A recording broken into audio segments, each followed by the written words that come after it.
Hello दोस्तों। Percentages पर कुछ प्रॉब्लम्स अभी हम सॉल्व करेंगे।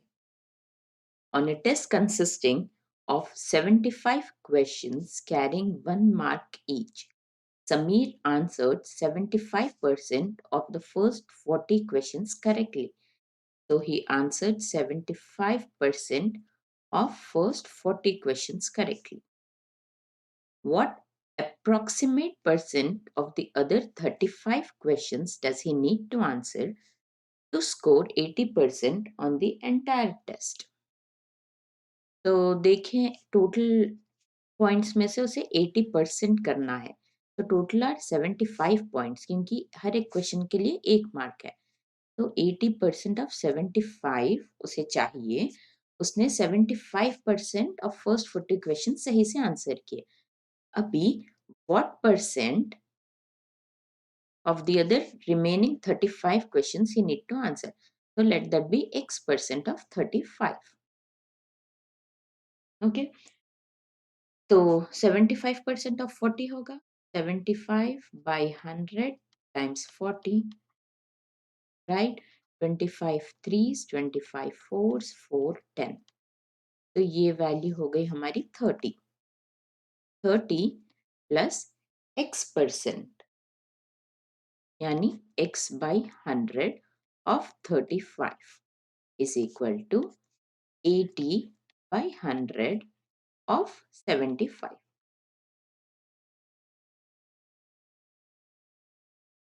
तो ये देखें, 25 3s, 25 4s, 4 20।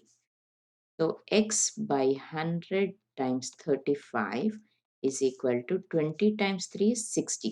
60 minus 30, ये यहाँ जाएगा तो minus 30 हो जाएगा। 60 minus 30 is 30। तो ये हो जाएगा 5 6 5 7। x is equal to 600/7। ये 100 मैंने यहाँ लिख गया तो उसे 600 हो गया वो। तो x will be approximately 7 8 5.7 कुछ परसेंट आएगा x का। तो उसे एटलीस्ट इतना चाहिए। तो approximate is 86%. He needs at least 86% of the remaining 35 answers correct. तो वो पूरे टेस्ट में 80% स्कोर कर सकेगा। Mohan distributed his total assets to his wife, 3 sons and 3 daughters and 5 grandchildren in such a way that each grandchild got 1/8 of each son or 1/10 of each daughter. His wife got 40% of the total share of his sons and daughters together. तो उसे 3 sons and 2 daughters, 3 sons plus 2 daughters का जो भी share है उसका 40% wife को मिला। If each daughter receives worth 1.25 lakhs, what was the total worth of the assets received by his wife and 3 grandchildren together? तो हमें चाहिए वाइफ प्लस 3 grandchildren। ये है हमारा क्वेश्चन। ओके, चलिए देखते हैं।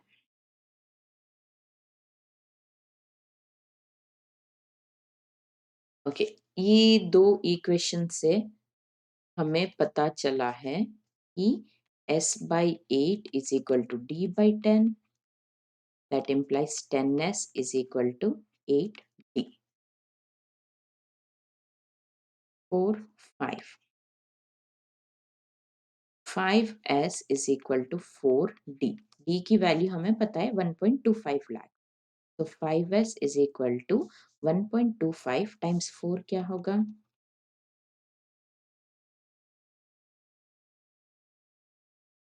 4 2 8 9 5। तो 5 implies s is 1। हर एक बेटे को 1 लाख मिला है। ओके, अभी ये देखते हैं कि वाइफ की value is 40 divided by 100। 40% of 3s, 3s होगा 3 प्लस 2d, 2d होगा 2.5।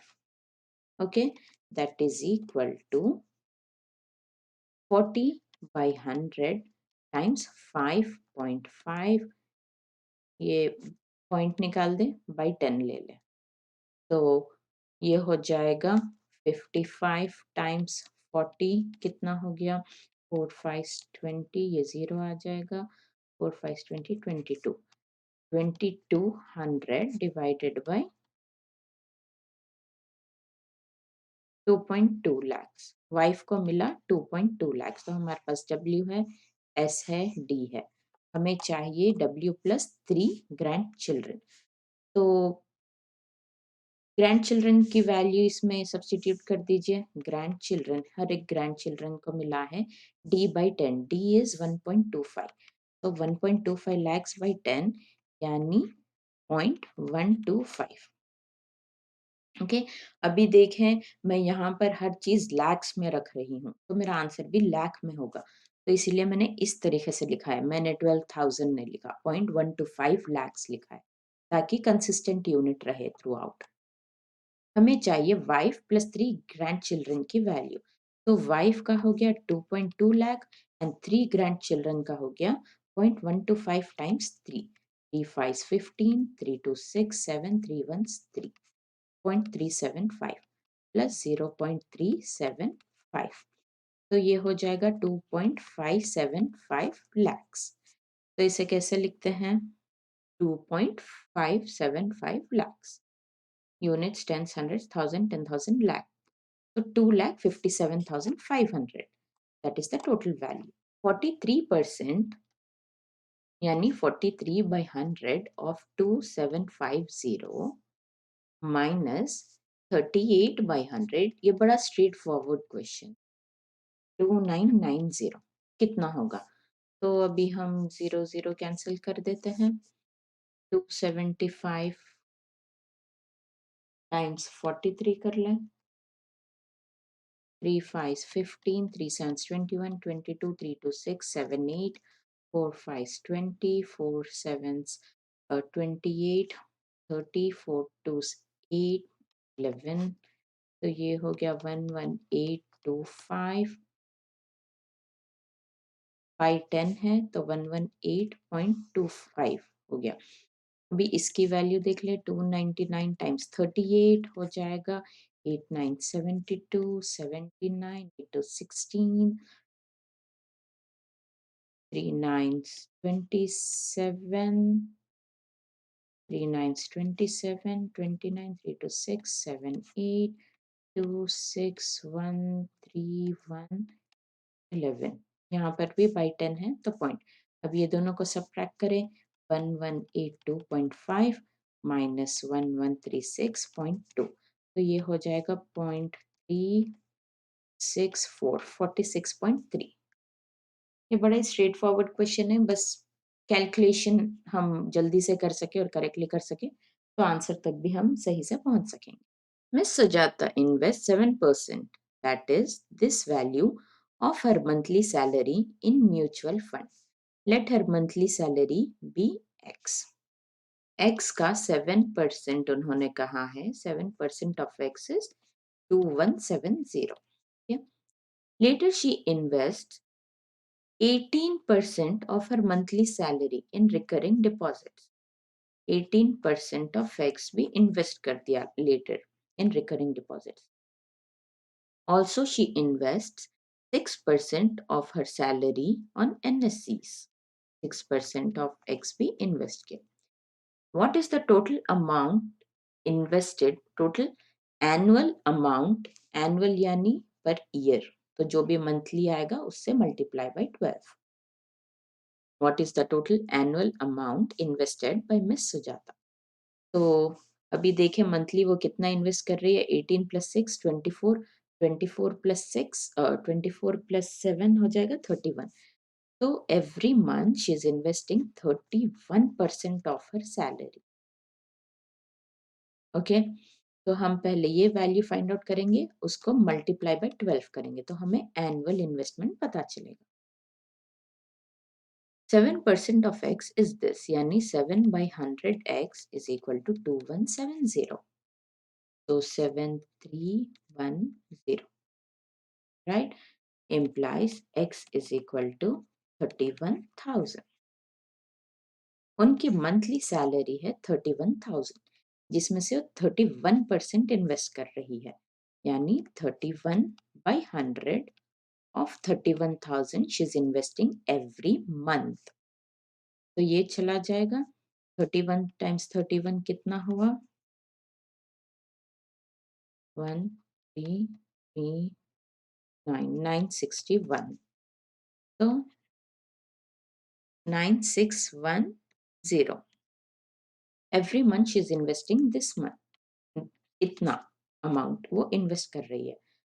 तो एनुअली कितना होगा, ये जीरो बाद में लेंगे हम, 2 1s 2, 2 6 12, 2 9 18, 19, 1 6, तो ये हो जाएगा 5 and 10, 11। तो एनुअली वो इतना अमाउंट इन्वेस्ट कर रही है, 115320, 115320, option D. In a class of 65 students, each student got sweets that are 20% of the total number of students. Okay, total number of students is 65. Each student got sweets that are 20% of the total number of students. 20% of 65. So how many sweets were there?